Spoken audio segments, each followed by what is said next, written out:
नमस्कार दोस्तों, ocean network में आपका स्वागत है। मैं हूं ओमकार चौधरी।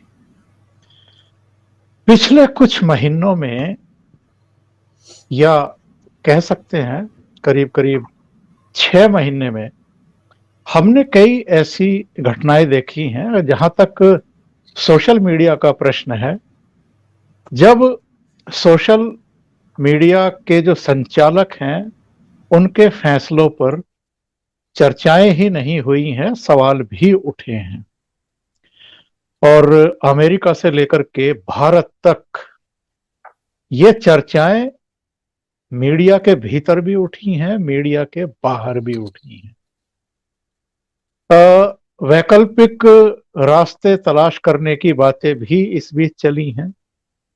ये भी कहा गया है कि जो सोशल मीडिया है, उस पर कुछ खास विचारधारा के लोगों का शिकंजा कसा हुआ है, या ये भी कह सकते हैं कि वही लोग ज़्यादा हावी हैं। वो कुछ भी लिखते रहें, पढ़ते रहें, कई बार उनके ट्विटर हैंडल जो हैं या जो दूसरे मंच है वहाँ पर उनकी सामग्री को हटाया नहीं जाता है, या उनके ट्विटर हैंडल को सस्पेंड नहीं किया जाता है, या उनके मंचों के साथ उस तरह की सख्ती नहीं दिखाई जाती है, जैसी दूसरी विचारधारा के लोगों के बारे में अक्सर देखने को मिलता है। एक लंबी-चौड़ी बहस चल रही है। हाल में भारत में कुछ ऐसी घटनाएँ घटी हैं, ख़ास तौर से गणतंत्र दिवस के मौके पर, और ख़ास तरह के हैशटैग चला करके जिस तरीके से सामग्री परोसने की कोशिश हुई और भारत सरकार ने उस पर ऐतराज़ जताए, उसको लेकर के भी चर्चाएँ चल रही हैं। अ, अगर हम ट्विटर की बात करें तो ट्विटर हैंडल चलाने वाले जो कंपनी है, उन्होंने शुरू में तो हैकड़ी दिखाई थी एक तरीके की और कहा था कि ये तो अभिव्यक्ति की स्वतंत्रता पर घात होगा।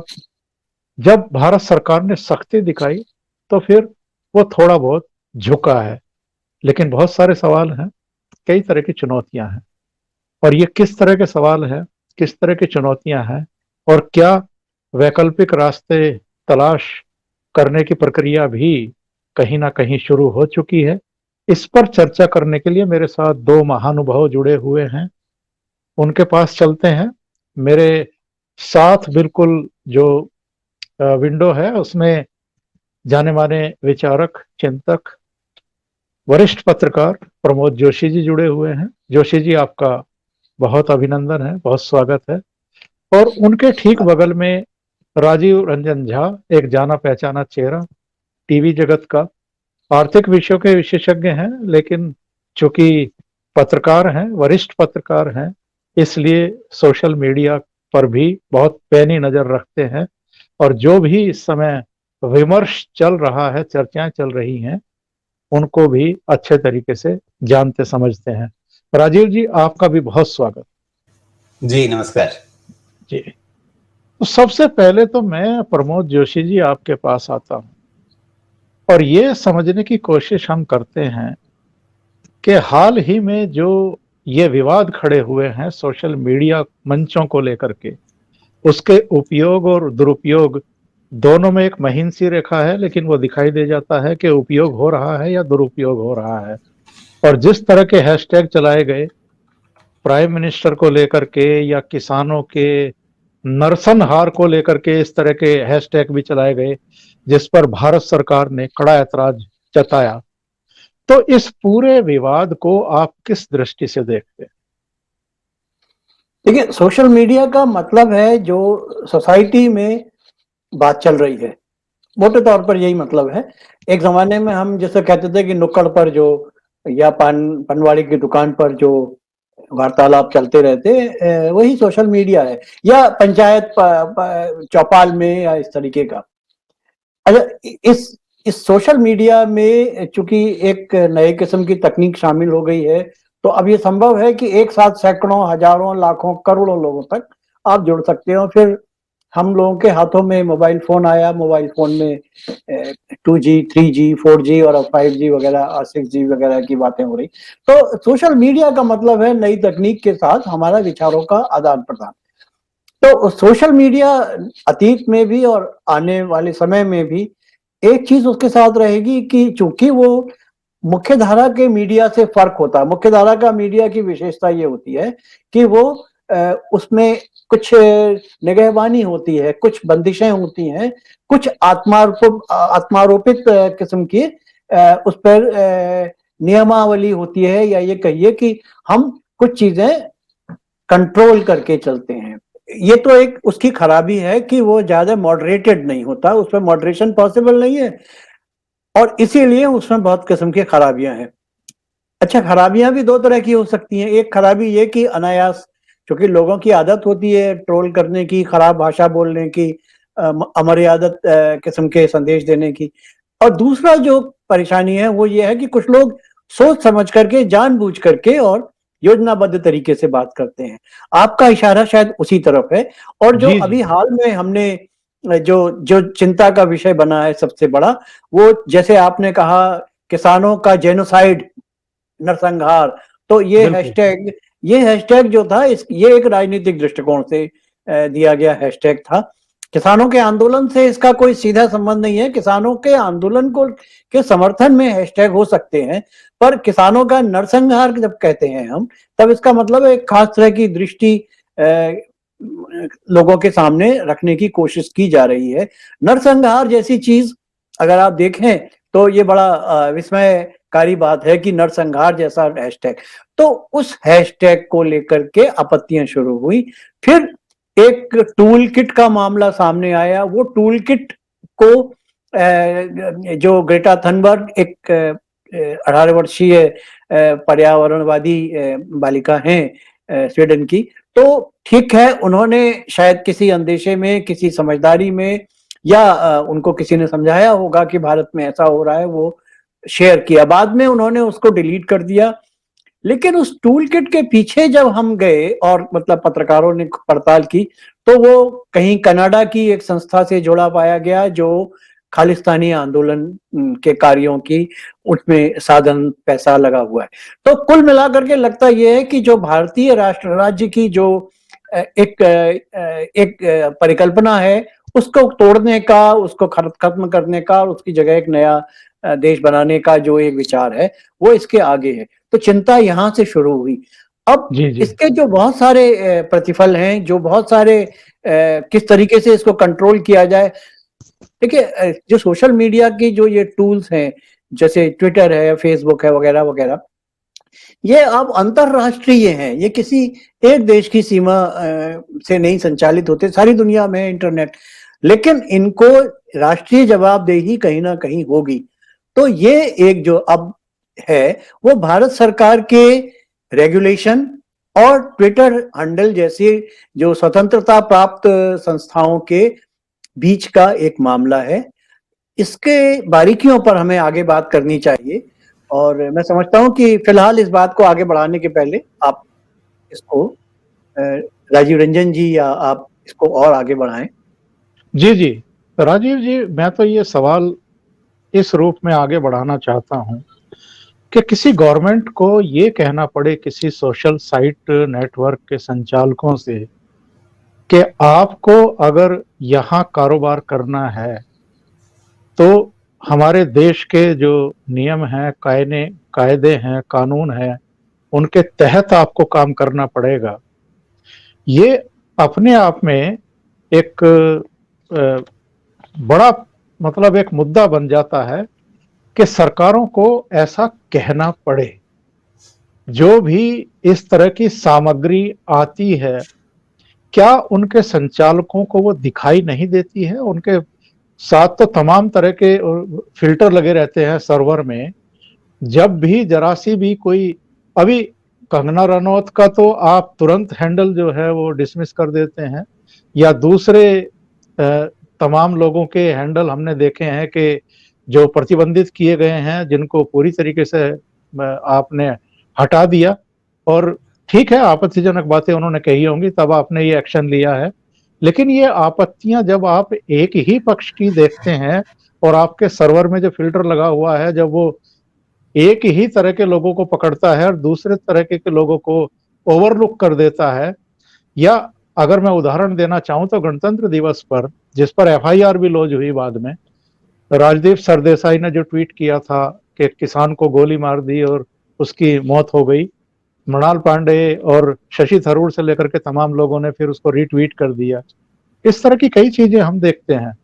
लेकिन इस तरह के ट्विटर हैंडल को महातिर मोहम्मद, उन्होंने फ्रांस के मामले को लेकर के एक के बाद एक 12 ट्वीट किए थे और ये कहा था कि मुसलमानों को लोगों का सिर कत्ल करने का अधिकार है। और मैं बाद तक देखता रहा कि ट्विटर ने क्या इसका, महातिर मोहम्मद का ये ट्विटर हैंडल निलंबित किया, उसको हटाया, लेकिन नहीं किया। तो ये जो चीजें हैं, क्या ये चिंताजनक नहीं है? निश्चित रूप से। दरअसल जो बात आपने कही कि एक सरकार को ये बात कहनी पड़े एक सोशल मीडिया साइट से कि भाई आपको इस देश में कारोबार करना है तो हमारे देश के नियम कानून और संविधान के हिसाब से चलना पड़ेगा, ये बात याद दिलाने की जरूरत क्यों आ पड़ी, ये अपने आप में मतलब थोड़ी हंसी का भी विषय है और थोड़ी चिंता का भी विषय है। हास्यास्पद इसलिए कि कोई भी चाहे जितना भी बड़ा उसका व्यापार हो जाए, वो सरकार से बड़ा नहीं होता है। ये बात हर किसी को, हर व्यापारी को समझनी पड़ेगी। आप कुछ भी हैं तो आपकी हैसियत एक व्यापारी से अधिक नहीं है। आप सिर्फ हमारे देश में एक कारोबार चलाने के लिए आए हैं और आपको इस देश के नियम कानूनों के हिसाब से अपना कारोबार चलाना पड़ेगा। लेकिन क्या होता है कि कई बार जब विस्तार हद से ज्यादा हो जाता है, अब जैसे देखिए हम सोशल मीडिया की सीमाओं की बात कर रहे हैं, उन्हें किन सीमाओं के अंदर काम करना चाहिए इसकी हम बात कर रहे हैं, लेकिन हमारी ये बातचीत लोगों तक भी पहुंच रही है तो एक सोशल मीडिया प्लेटफॉर्म के माध्यम से ही पहुंच रही है। तो इस बात का एक अहंकार, मैं कहूंगा कि एक अहंकार इन सारे प्लेटफॉर्म्स के अंदर आया, जिसके चलते वो अपने आप को कहीं न कहीं जो राजसत्ता की संप्रभुता है उसके ऊपर भी मानने लगे कि भाई हम तो सरकारों से भी ऊपर हैं, हम सुपर गवर्नमेंट हैं, हम सुपर सरकार हैं। तो इस तरह की मानसिकता यदि एक व्यापारिक प्रतिष्ठान में आ जाए, चाहे उसका आकार कितना भी बड़ा ग्लोबल हो, चाहे विश्व में उसकी कितनी भी मोनोपोलिस्टिक एकाधिकारवादी स्थिति बन गई हो, लेकिन सरकारों से ऊपर खुद को मान लेने की बात जब हो जाए तो इसे एक अहंकार की श्रेणी में ही रखा जाएगा। और हम भारतीय बहुत परंपरागत रूप से इस बात को जानते हैं कि अहंकार जब एक चरम पर पहुंचता है तो फिर उसका नाश निश्चित होता है। अब ये अहंकार का नाश किस रूप में होगा आगे, अब भारत सरकार की एक घुड़की पर हमने देखा किस तरह से ट्विटर ने पहले जो हेकड़ी दिखाई, वो हेकड़ी सिर्फ एक घुड़की पर निकल गई। चीन में तो वो बैन ही है, बंद ही है। इसी तरह से कई देशों ने उनको बता रखा है कि भाई सरकार के आदेश का मतलब क्या होता है।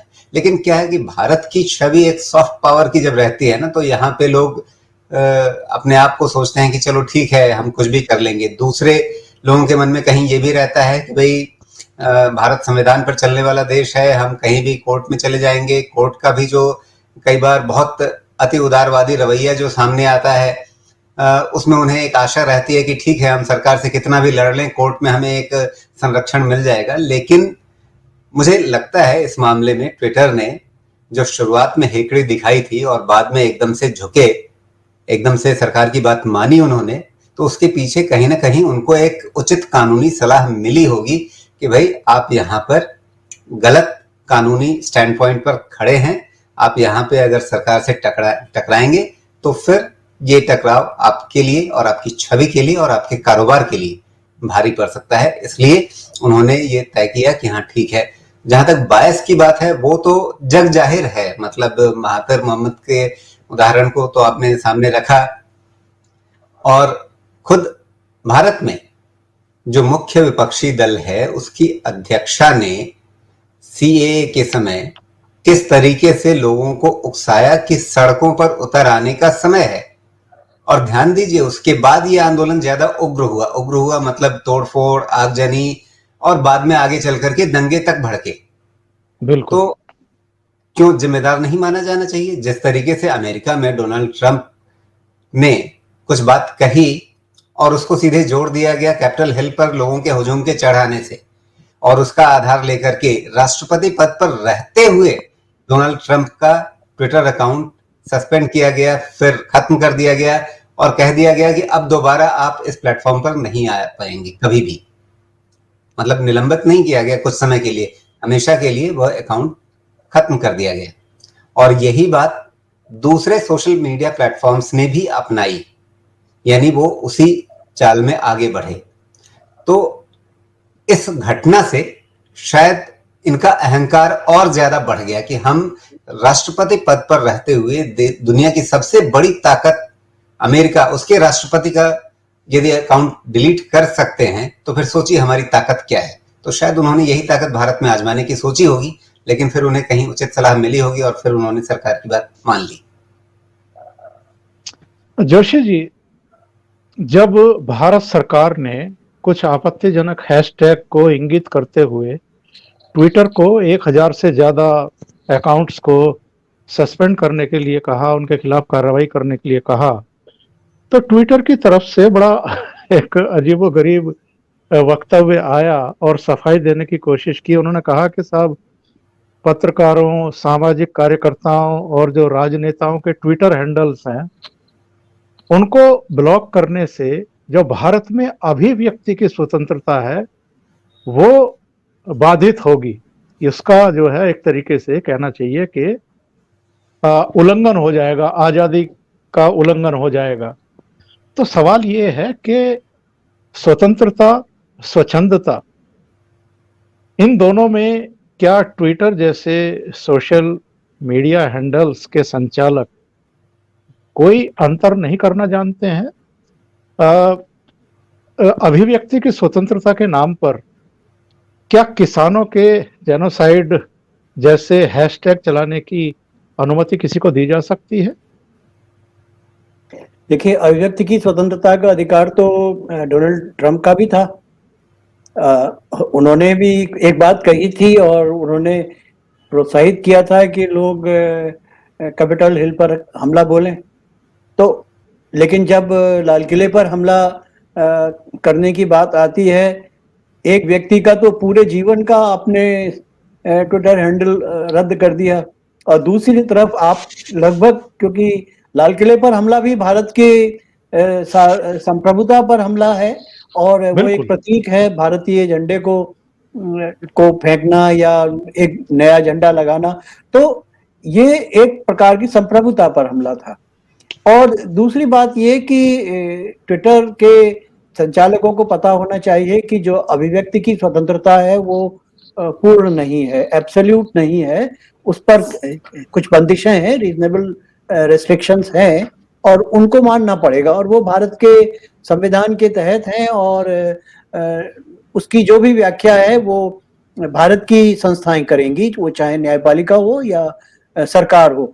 सरकार भी, मतलब सरकार को एक पक्ष भी माना जा सकता है, लेकिन सरकार भी जब देश की सरकार होती है तो वो नियामक संस्थाओं को बनाने के अलावा उसके ऊपर जिम्मेदारी होती है कि देश के संविधान को लागू करे और उसका देखे कि कहां पर उसका उल्लंघन हो रहा है। इसी के लिए उसके पास पुलिस होती है, सेना होती है, और पुलिस और सेना के पास जो बंदूकें और हथियार होते हैं वो देश की संप्रभुता की रक्षा करने के लिए होते हैं, तो उनके पास अधिकार भी होते हैं। तो उसको केवल एक तरफा तरीके से नहीं देखा जा सकता। जब देश पर हमला होता है तो हमें सुरक्षा करने के अधिकार होते हैं। इस चीज को ट्विटर के संचालकों को समझना चाहिए। ट्विटर के संचालकों को समझने में, देखिए, पिछले वर्ष जैक डोर्सी जो उसके स्वामी हैं, उनको भारत की संसद की एक कमेटी ने बुलाया था उनको कुछ सफाई देने के लिए। 1 साल हो गया, करीब फरवरी की बात है। जैक डोर्सी नहीं आए और उन्होंने उस कमेटी के आगे नहीं, बल्कि 2019 की बात है, पिछले साल की नहीं है, 2019 की। और फिर लोकसभा की वो सब चीजें, चूंकि नई लोकसभा का गठन हो गया और मामले ज्यादा उठे नहीं, पर एक प्रकार से भारतीय संप्रभुता की अवहेलना उन्होंने की। अब जो फर्क है इस वक्त वो ये कि भारत सरकार ने जो ट्विटर के स्थानीय अधिकारी थे, वो तो भारत में ही रहते हैं, वही अर्दब में आ सकते हैं। जब ऐसी स्थिति आई कि उनको गिरफ्तार करके अंदर किया जा सकता है, तब उसके मालिकों को समझ में आया कि ये चीज एक गंभीर मोड़ ले सकती है। क्योंकि ट्विटर के लिए दो दो गतिविधियां बहुत महत्वपूर्ण रख, एक उसके अधिकारियों को यहाँ गिरफ्तार किया जाए, और दूसरा उसके बाद ये है कि ट्विटर को ही यहाँ पर संचालित करने से रोक दिया जाए। ये भारत सरकार कर सकती है। ये तो जो इंटरनेट वगैरह का रेगुलेशन है, उसके तहत यहाँ पर वो उसकी जो ऑपरेशन है रोका जा सकता है। पर ये सब करना एक बहुत बड़ा, इसके बाद एक बड़ी वैश्विक बहस शुरू हो जाएगी।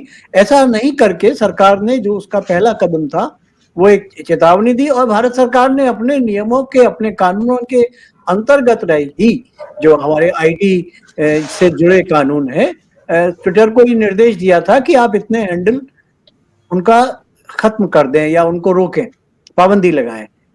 ट्विटर को वो करना पड़ेगा। अब ये बहस हमारे बीच में होनी चाहिए कि वो कौन से हैंडल थे, क्या कह रहे थे, उचित था, अनुचित था, उसके लिए देश में अदालतें हैं और हम एक पूरा फोरम है।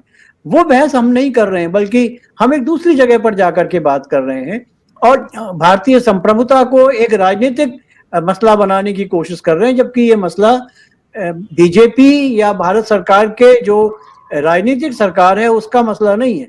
ये भारतीय राष्ट्र राज्य की एक संप्रभु सरकार का मसला है, जिस पर हुआ हमला, वो हमारे देश पर हुआ हमला होता है, चाहे वो शब्दों से किया जाए, चाहे बम फेंका जाए, तो उसको उस रूप में देखा जाना चाहिए। यदि कोई हमारे देश में, जैसे हम ये कहते हैं जेनोसाइड, फार्मर जेनोसाइड, तो इसका मतलब है कि हम लोगों के बीच में भड़का करके झगड़े खड़े करना चाहते हैं, जो अंततः हमारी संप्रभुता पर हमला होता है।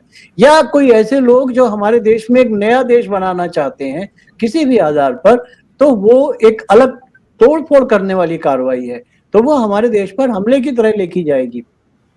इन सब चीजों को अब मेरा ख्याल है समझ में आ रहा है इस बात को, और जो भी है ये तो नहीं समझ में आ रहा है तो उनको समझना पड़ेगा अंततः। और ये केवल ट्विटर का मामला नहीं है, बहुत सारे और भी जो भी सोशल मीडिया के तो बहुत सारे हैंडल्स हैं, लेकिन जी जी ट्विटर के साथ ये देखा गया है कि ट्विटर ने, इसके पहले फेसबुक को लेकर के भी हुआ था, जब अंकी दास के ऊपर आरोप लगे थे और उस समय बीजेपी के पक्ष में होने के आरोप लगे थे, अंततः अंकी दास ने भी छोड़ दिया। और इस वक्त एक महिमा कौल नाम की जो ट्विटर की प्रमुख थी भारत में, उन्होंने भी रिजाइन किया है अभी हाल में। तो ये सब चीजें अंततः जब स्थानीय जो उसके संचालक हैं उनके ऊपर आती हैं, तब बातें बदलती हैं। राजीव जी, हमें अच्छी तरह याद है, आपको भी याद होगा, जब प्राइम मिनिस्टर 2014 में पहली बार मोदी बने थे, तो उन्होंने सोशल मीडिया के महत्व को रेखांकित किया था, अपने तमाम मंत्रियों को भी, पार्टी पदाधिकारियों को भी, बाकी लोगों को भी ये कहा था कि भाई ये एक बहुत अच्छा जरिया है लोगों तक पहुंचने का, अपनी बात जो है इसके जरिए आप लोगों तक पहुंचाइए और वहां तक पहुंच बनाइए। लेकिन अभिव्यक्ति की स्वतंत्रता एक चीज है, वैमनस्य फैलाना, हिंसा के लिए उकसाना, फेक न्यूज फैलाना, इसका पूरी तरीके से दुरुपयोग करना एकदम दूसरी बात है।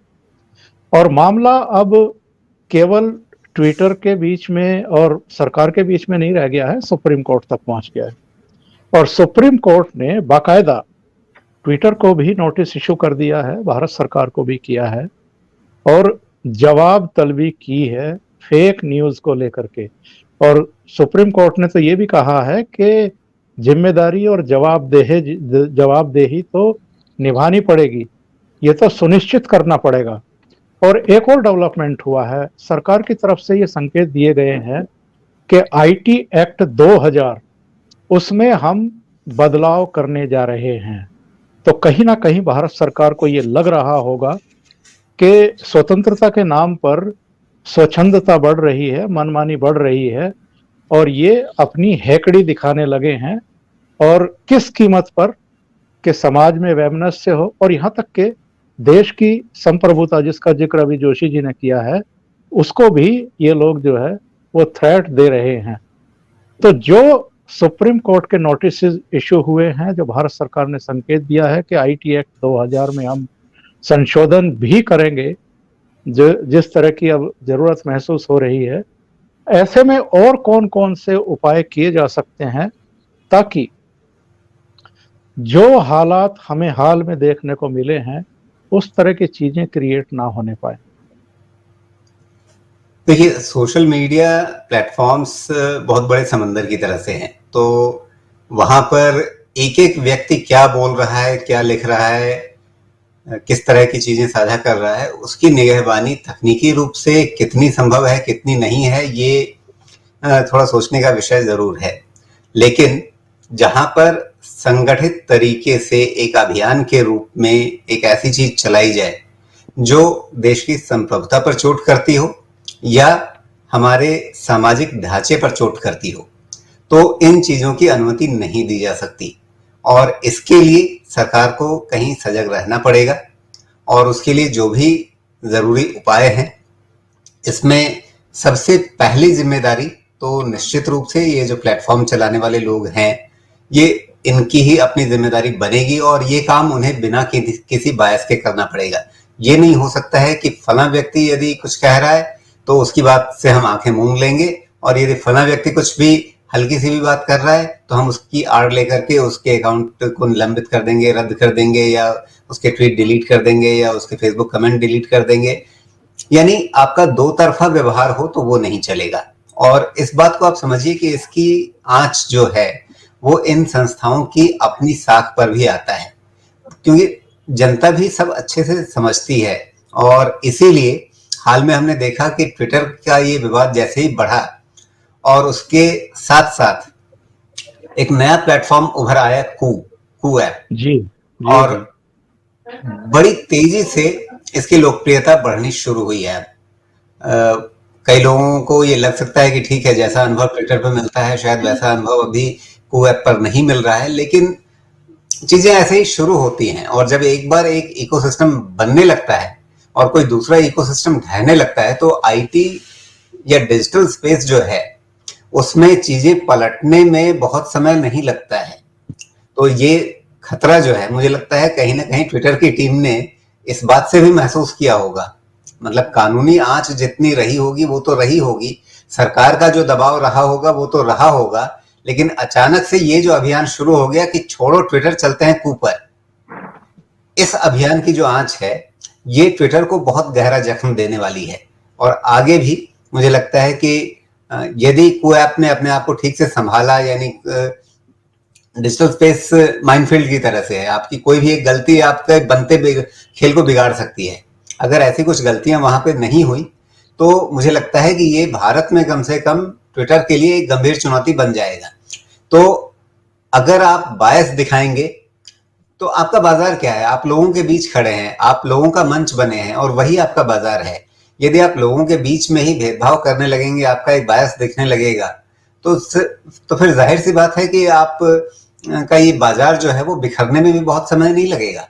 तो कानूनी जो उपाय हैं वो अपनी जगह पे है, लेकिन जनता के बीच में जिस तरह की प्रतिक्रियाएं आई हैं वो भी हाल में बहुत मायने रखती हैं। और मैं तो ये कहूंगा कि ये सारे जो ग्लोबल प्लेटफॉर्म्स हैं, इसके बदले भारतीय विकल्प भी होने चाहिए। अभी समस्या क्या है? समस्या सिर्फ ये है कि आपके पास फेसबुक जैसा सिर्फ एक प्लेटफॉर्म है। ट्विटर भी और फेसबुक भी, ये दोनों सोशल मीडिया प्लेटफॉर्म है, लेकिन दोनों के काम करने के तरीके में कुछ जो अंतर है, उसके चलते फेसबुक अपनी तरह का एक इकलौता प्लेटफॉर्म बना हुआ है, ट्विटर अपनी तरह का एक इकलौता प्लेटफॉर्म बना हुआ है। तो और वहां पे हर किसी को लगता है कि भाई हमें तो इस प्लेटफॉर्म पे रहना पड़ेगा, इससे बाहर जाएंगे तो आपको ऑडियंस नहीं मिलेगी। ये जैसे ही टूटेगी बात कि नहीं, आपके पास ट्विटर भी है, एक दूसरा विकल्प भी है, एक तीसरा विकल्प भी है, आपके पास फेसबुक भी है, उसके जैसा एक और विकल्प है, उसके जैसा एक और विकल्प है। जैसे ही नए विकल्प खड़े होंगे तो इनका जो ये मोनोपोलिस्टिक रवैया बना है वो रवैया अपने आप खत्म हो जाएगा। बहुत महत्वपूर्ण बात कही है। और कू का जिक्र किया तो जोशी जी, हाल में व्हाट्सएप की भी कुछ मनमानी हमें देखने को मिली थी। व्हाट्सएप ने भी अपनी पॉलिसीज में कुछ बदलाव किए थे, लोगों को नोटिस इशू करने शुरू कर दिए थे। कहा था कि फला तारीख से पहले अगर आपने सहमति नहीं दी तो आपका व्हाट्सएप जो है वो डिलीट मार दिया जाएगा।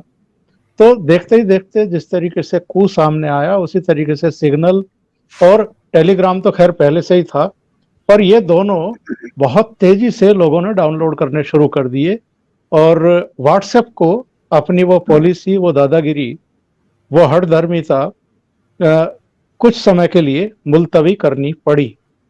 पर यहाँ हम अगर इनके व्यावसायिक पक्ष की बात करें, अतीत में हमने देखा है कि फेसबुक को लेकर के भी तमाम तरह की जानकारियां सामने आई थी कि हमारी निजी जानकारियों का वो किस तरीके से व्यापार कर रहा है और मल्टीनेशनल्स को और दूसरे यहाँ तक के पॉलिटिकल पार्टियों को भी, जो अलग-अलग देशों की हैं, उनको भी हमारे जो हमारी रुचियां हैं, हमारी पसंद नापसंदगी है या तमाम दूसरी चीज़ों को वो साझा करके करोड़ों अरबों रुपया बना रहे हैं। तो ये जो सोशल मीडिया पर जाने के खतरे हैं, वो अपनी जगह हैं, लोगों की प्राइवेसी अपनी जगह है, उनका बिजनेस अपनी जगह है। इसमें संतुलन कैसे साधा जा सकता है और लोग किस तरीके से और ज़्यादा जागरूक बनाए जा सकते हैं कि वो इन सोशल साइट्स पर बस उतनी जानकारी दें। हालाँकि ये बड़ा मुश्किल है कि आप अपनी पसंद नापसंद की तो ज़ाहिर करते ही हैं। आप चाहे सोशल साइट्स पर किसी पर भी जाएँ, आप कू पर जाएँ, आप चाहे व्हाट्सएप पर जाएँ, ट्विटर पर जाएँ, फेसबुक पर जाएँ, जब भी आप अपनी प्रतिक्रियाएँ व्यक्त करते हैं तो वहाँ जो उनके फ़िल्टर्स लगे हुए हैं, वो तुरंत पहचान लेते हैं। आप बीजेपी के प्रति सॉफ्ट हैं या कांग्रेस के प्रति सॉफ्ट हैं या वामपंथियों से जुड़े हुए हैं, तो बहुत सारी चीज़ें जो हैं वो तो अपने आप उनको पता चल जाती है। तो ऐसे में क्या अभी और ज़्यादा परिपक्वता की ज़रूरत है हर स्तर पर? देखिए, ये चीज़ें समय के साथ जैसे-जैसे टेक्नोलॉजी में बदलाव होगा या जैसे-जैसे चीज़ें सामने आएँगी, इसके लिए फिर व्यवस्थाएँ भी बनानी होंगी या बनेंगी। अब जैसे आपने 2 या 3 पक्ष बताए इस पूरी बात के। एक पक्ष बताया कि जो संवाद है उसमें वैचारिक पक्षधरता का सवाल पैदा होता है। दूसरा, हमारे बारे में जो डेटा है, हमारे बारे में जो जानकारी है, तो उसका नियंत्रण, उसको डेटा भी बेचा जाता है। डेटा का जी, जी। पूरा एक कारोबार है। इसको डेटा फ्लो कहते हैं। तो डेटा फ्लो को लेकर के भारतीय संसद में एक कानून आने वाला है, जिसका पिछले दिनों सामने आया भी है। वो कानून किस रूप में होगा, क्या होगा। और चूंकि यूरोप का एक अपना कानून है, भारत अपना कानून बना रहा है, उसके साथ और बहुत सारी चीजें जुड़ी हुई हैं। जानकारियां देने के, कौन देगा, किसके पास रहेगी जानकारी, किस प्रकार से जानकारी को रखा जाएगा, किस देश में रखा जाएगा। क्योंकि अभी ये चूंकि इंटरनेशनल मामला है, ये जो संस्थाएं हैं, जो जैसा कि राजीव जी ने बताया है, जितनी संस्थाओं के नाम लिए हैं आपने, इसमें कू के अलावा जितनी संस्थाओं के नाम हैं वो सब विदेशी हैं। मतलब टेलीग्राम और जो दूसरी आपने संस्था बताई, तो वो भी विदेशी है। तो अंततः जो एक तो ये जरूरत होगी कि हमारे देश के अंदर से कुछ संस्थाएं खड़ी हो, तो उनको नियंत्रित रखना ज्यादा आसान होगा, ज्यादा हम नियमों के अनुकूल बना सकेंगे। दूसरे, अंतर्राष्ट्रीय स्तर पर भी कुछ संधियां या समझौते करने होंगे, संयुक्त राष्ट्र के लेवल पर कुछ करना होगा। मूलतः ये जो इंटरनेट की जो पूरा कारोबार है, ये निजी है। खासियत यह है कि ये किसी देश की सरकार या किसी संयुक्त राष्ट्र ने नहीं तैयार किया है, ये निजी है। पूरा वर्ल्ड वाइड जो वेब है, WWW, और ये अमेरिका से संचालित होता है मूलतः। तो अमेरिका की सरकार से का काफी कुछ एक हद तक इसका नियंत्रण भी है। अमेरिका की सरकार का नियंत्रण सच ये नहीं है कि कोई संवैधानिक नियंत्रण है, लेकिन सरकार तो सरकार होती है आखिरकार। जहां अमेरिका की सरकार होगी तो उसकी बातों को समझना या उसका दबाव भी होगा। तो 2-3 बातें हैं। एक, भारत की जो आर्थिक और जो ताकत है, सॉफ्ट पावर, इसको मजबूत करने की जरूरत है। क्योंकि कोई हमारे मजाक उड़ा जाए, कोई हमारे देश में तोड़फोड़ कर जाए, जैसे कि राजीव जी ने कहा, ये एक प्रकार की सॉफ्ट स्टेट है जिस पर कोई भी किसी वक्त कुछ भी कर लेता है। तो वो स्थिति जी। नहीं होनी चाहिए। एक ताकतवर स्टेट की भी जरूरत है, लेकिन ताकतवर स्टेट का अपने नागरिकों के साथ भी रिश्ता इस प्रकार का नहीं होना चाहिए। कोई ताकतवर स्टेट का मतलब ये नहीं होता कि वो तानाशाही स्टेट हो। तो एक लोकतांत्रिक राज्य भी रहे, लेकिन साथ में ताकतवर भी हो, जिसकी बात की कोई अवहेलना ना कर सके। तो ये एक बहुत आसान चीज नहीं है, जटिल काम है। और इसमें जैसे हमारे देश में सुप्रीम कोर्ट है, वो एक संस्था के रूप में काम करता है। तो हमारी जो लोकतांत्रिक संस्थाएं हैं, ये हमारी आजादी को डिफाइन करती हैं। ये इस टेक्नोलॉजी को भी आगे जाकर के नियंत्रित करने में या संचालित करने में मदद करेंगी। लेकिन अंततः हमें अपनी ताकत को बनाना होगा। देश की पिछले कुछ वर्षों में देश की जो एक अंतरराष्ट्रीय छवि बनी है, अभी हाल में जैसे आप चीन का मामला उठाएं, जैसे ये जो लद्दाख में हुआ, अंततः एक समझौता हुआ है कल परसों। इस समझौते के पीछे कोई ताकत थी, कहीं ना कहीं कोई दबाव में आया। चीन जैसी जो एक ताकतवर देश, जिसकी बड़ी ताकतवर सेना और बड़ा महत्वपूर्ण देश माना जाता है, लेकिन वो भी एक जगह पर हमारे, चूंकि हम भी जमे रहे, और अभी उसका विस्तार समझ में आएगा आगे जाकर के। लेकिन फिलहाल एक चीज समझ में आती है कि हमने जब दृढ़ प्रतिज्ञ होकर के, कृत संकल्प होकर के, पैर जमा करके बर्फ में, और हमारे फौजियों ने वहां पर अपनी उपस्थिति को बताया, तो दूसरे को भी समझ में आया कि यहाँ, और उनको समझ में आया कि हमारे लिए ये सब आसान नहीं है, यहाँ पर जमे रहना। हम इस बात के आदी नहीं है। ये जब मरने मारने की बात आती है तो घबराहट सभी को होती है। तो इस चीज का मुजाहिरा भी होना चाहिए कि हम आसानी से दबाव में नहीं आने वाले। ट्विटर हो या फेसबुक हो या जो भी हो, ये सब अंततः कारोबारी बिजनेस करने वाली संस्थाएं हैं, जिनको पैसा चाहिए, बिजनेस चाहिए। अगर इनको चीज दिखाई पड़ेगी कि हम बड़ी सख्त जमीन पर आ गए हैं, यहाँ पर आसानी से नहीं हमारी खेती होने वाली है, तो सब लाइन पे आ जाएंगे, और आ रहे हैं। तो ये चीज ये भी देखनी जरूरत है कि हमें एक बहुत सॉफ्ट स्टेट या एक कमजोर सा, मरियल सा नहीं पेश होना चाहिए। हमें भी अपनी एक संप्रभुता की, अपनी एक आत्मसम्मान की का प्रदर्शन करना होगा। तो ये बहुत जरूरी चीज। बहुत महत्वपूर्ण बातें जोशी जी आपने कही हैं। राजीव जी, मैं आखिर में एक महत्वपूर्ण बिंदु पर आना चाहता हूं। शायद ये मार्च 2020 की बात थी, जब शाम के समय, रात के समय अचानक मोदी जी का एक ट्वीट आया, जिसमें उन्होंने कुछ ऐसी बात कही थी जिससे ये संकेत मिले थे कि शायद वो सोशल मीडिया को नमस्कार करने जा रहे हैं या छोड़ने जा रहे हैं। और तब तमाम तरह के प्रोग्राम जो हैं उस पर धड़ाधड़ शुरू हो गए थे। लेकिन फिर उन्होंने खुलासा किया कि नहीं, वो महिलाओं के हाथों में, कुछ महिलाओं के हाथों में अपने सोशल साइट को एक दिन के लिए या कुछ दिन के लिए दे रहे हैं।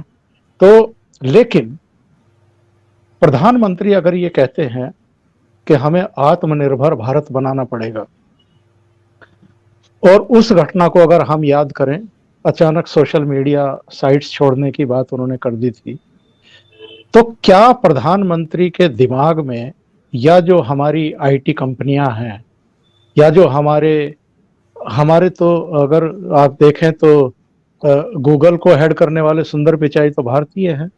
ऐसे कई आपको वहां पर अमेरिका में बैठे हुए जहाज मिल जाएंगे जो भारतीय हैं, जो अलग अलग कंपनियों को हेड कर रहे हैं या बहुत ही महत्वपूर्ण पदों पर हैं। तो अगर भारत ठान ले, और सबको पता चल गया है कि इन सोशल साइट्स के जरिए कितने बड़े खेल किए जाते हैं, अगर अचानक से कोई टूल किट बना दिया जाता है, अचानक से कोई रिहाना ट्वीट करना शुरू कर दे, या ग्रेटा, जिसको भारतीय स्थितियों परिस्थितियों मुद्दों की समझ तक नहीं है, वो अगर अचानक ट्वीट करे, या मियां खलीफा मैदान में आ जाएं, तो इससे ये जरूर संदेह पैदा होते हैं मन में कि भारतीय जो व्यवस्था है उसको कहीं ना कहीं डिस्टेबलाइज करने की कोशिश की जा रही है। ये भी बीच में बातें आई कि जब आपकी कोशिशें सफल नहीं हो रही हैं तो आप साजिशों पे आमादा हो गए हैं। जिस तरीके के कैंपेन चलाए जा रहे हैं, जिन जिन संगठनों का सहारा आप ले रहे हैं, उनके जरिए आप लोग एक अजीबोगरीब वातावरण क्रिएट करने की कोशिश कर रहे हैं, झूठ बोल रहे हैं। तो क्या भारत को चीन जैसे देश पहले ही इस मामले में, अगर मोदी जी के शब्दों में कहें तो, आत्मनिर्भर हो चुके हैं? वहाँ बहुत सारी ऐसी अमेरिकन सोशल साइट्स जो हैं वो घुस ही नहीं पाई हैं, उसका अपना एक तंत्र बन गया है। तो क्या भारत को अब इस दिशा में बढ़ने की जरूरत है? देखिए, जो आपने जिस घटना का जिक्र किया कि जब मोदी जी ने अचानक वो ट्वीट कर दिया था कि जिससे लगा कि कहीं वो ऐसा तो नहीं कि सोशल मीडिया साइट को अलविदा कह रहे हैं, तो उस बात का एक संदर्भ समझिए। मतलब उस एक खबर ने या उस एक अटकलबाजी ने कितना हंगामा पैदा किया था या किस हद तक एक सनसनी पैदा कर दी थी। यदि एक उदाहरण के तौर पे ही मैं कहता हूँ या एक स्पेकुलेशन के तौर पे कहता हूँ, यदि प्रधानमंत्री मोदी ये कह दें कि मैं फला सोशल मीडिया साइट से हट रहा हूं, फला मतलब सारे सोशल मीडिया से नहीं, फला से हट रहा हूं, और वो विकल्प के तौर पे किसी और साइट पे चले जाएं, इसका नतीजा क्या होगा? और जो इस समय प्रधानमंत्री मोदी की लोकप्रियता है, उसके मद्देनजर इस कदम का जो एक मैसेज जाएगा और उसके चलते जो ऑडियंस में शिफ्ट होगा, आप सिर्फ उसकी कल्पना कीजिए कि वो कितना बड़ा एक तहलका होगा। हालांकि ऐसा मुझे नहीं लगता कि मोदी जी ऐसा करने वाले हैं या करने की अभी सोचेंगे। उनके पास बहुत सारे दूसरे विकल्प हैं, किसी को अगर ठीक करना हो तो उसके लिए भारत सरकार की जो अपनी मशीनरी है वो अपने आप में पर्याप्त है। तो प्रधानमंत्री मोदी को वहां तक जाने की जरूरत नहीं है। लेकिन यदि सिर्फ इस तरह का एक सांकेतिक कदम वो उठा दें, कानून वगैरह छोड़ दीजिए, अदालतें छोड़ दीजिए, कोई चक्कर नहीं, प्रधानमंत्री मोदी किस साइड पर रहें किस पे न रहें ये उनका अपना स्वेच्छाधिकार है ना। यदि वो तय कर दें कि हाँ मैं फला साइड से हट जाऊंगा, आप समझ लीजिए कि वो साइड घुटनों पर आ जाएगी। एक और बात जो आपने कहा कि साजिशों का दौर है, तो आप याद कीजिए जब डोनाल्ड ट्रंप जीते थे उस समय भी दुनिया भर में ये कॉन्स्पिरेसी थ्योरी चली कि उनकी जीत के पीछे एक दूसरा देश है जिसने सोशल मीडिया कैंपेन को इस तरह से मैनिपुलेट किया कि ट्रंप को वहां पर उनका पलड़ा भारी हो गया। अभी जब जो बाइडेन जीते हैं वहां भी इस तरह की कॉन्स्पिरेसी थ्योरीज बहुत चल रही है कि उनके पीछे एक दूसरा देश खड़ा था और उसने सोशल मीडिया को इस तरह से इन्फ्लुएंस किया कि जो बाइडेन हावी हो गए, आगे आ गए। इस तरह की चीजें जब चल रही हों, षड्यंत्र इस स्तर के जब हों, तो उसमें कभी कोई सबूत नहीं मिलने वाला है। आप ये सोचें कि हाँ भाई ये बात कही जा रही है तो इसका सबूत क्या है? कहीं पे मैं न्यूज क्लिपिंग दिखा दूं कि हाँ यहाँ पर फला ने प्रेस स्टेटमेंट जारी करके कहा था कि हाँ जी हमने ये किया है, ऐसा तो है नहीं। तो लेकिन ये बातें लोगों के जहन में हैं, शक है, तो आप इन चीजों को एकदम से खारिज भी नहीं कर सकते। तो यदि इस स्तर की चीजें हो रही हैं या ऐसी आशंका है, तो इस बात को लेकर के भारत को भी सजग रहना पड़ेगा कि कल को कोई दूसरा तीसरा देश कुछ इंटरेस्ट ग्रुप्स को अपने साथ में लेकर के इस तरह की जो व्यापक पहुंच वाली साइट्स हैं, सोशल मीडिया साइट्स हैं, उनको अपना औजार बना करके किसी तरह से उनको अपने साथ लेकर के यदि एक कैंपेन चला दे, तो हमारी राजनीति पर, हमारी अर्थव्यवस्था पर, हमारे सामाजिक ढांचे पर किस तरह का असर हो सकता है। जैसे आप कहते हैं ना स्ट्रेस टेस्ट, कई बार हम बैंकिंग क्षेत्र में शब्द बड़ा सुनते हैं कि रेगुलेटर जो है, यानी बैंकिंग क्षेत्र का रेगुलेटर आरबीआई, वो कई बार स्ट्रेस टेस्ट जैसी बात करता है। अमेरिका में ये चीज काफी होती रहती है अक्सर कि भाई आप एक दबाव को किस हद तक सह सकते हैं, उसके लिए आप थ्योरेटिकली एक टेस्ट करते हैं। तो इस तरह का एक पहले से हमें आभास या अंदाजा होना चाहिए, और ऐसी स्थिति कहीं बने तो उसके काउंटर के लिए क्या उपाय होंगे हमारे सामने, इसकी हमारी तैयारी होनी चाहिए। उसके लिए क्या हमारे पास टूल्स हो सकते हैं कि कोई इस तरह से इन जो व्यापक लोकप्रियता वाले साइट्स हैं उनका मैनिपुलेशन करके हमारी व्यवस्था में घुसपैठ या किसी तरह की अवांछित दखलंदाजी न कर सके। इस बात को लेकर के हमें सजग तो रहना पड़ेगा, और इसके लिए जो भी जरूरी उपाय हों वो जरूर करने चाहिए। जोशी जी, इसमें आप कुछ जोड़ना चाहेंगे? नहीं, मैं जोड़ने का सिर्फ यही है कि देखिए ये समय के साथ चलने वाली चीजें हैं। जो खतरे हैं या जो परिस्थितियां हैं या जो टेक्नोलॉजी है वो हमारे सामने है। हमें उसके विकल्प, उसकी तैयारियां, एक तो कानूनन भी कई बार होता है हम कार्रवाई नहीं कर पाते क्योंकि संविधान में या हमारे कानूनी जो भी आईपीसी में उस प्रकार की धाराएं नहीं होती, तो हमें उसके हिसाब से भी देखना होगा, नंबर एक।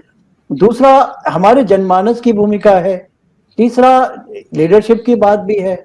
अगर आज लीडरशिप तय कर दे कि हमें ट्विटर को छोड़ना है तो देर नहीं लगेगी, और एक बार को आपने ट्विटर को छोड़ दिया बड़ी संख्या में लोगों ने, तो उसका बिजनेस तो चौपट हो जाएगा। क्योंकि ऐसा होता है कि ये सब विज्ञापन के लिए, ये सब डेटा इकट्ठा करने के लिए, ये सब काम हमारी जो विचारधाराएं हैं या जो हमारे टकराव हैं उनको ये बेचते हैं, वो बिक्री बिल्कुल। बंद हो जाएगी।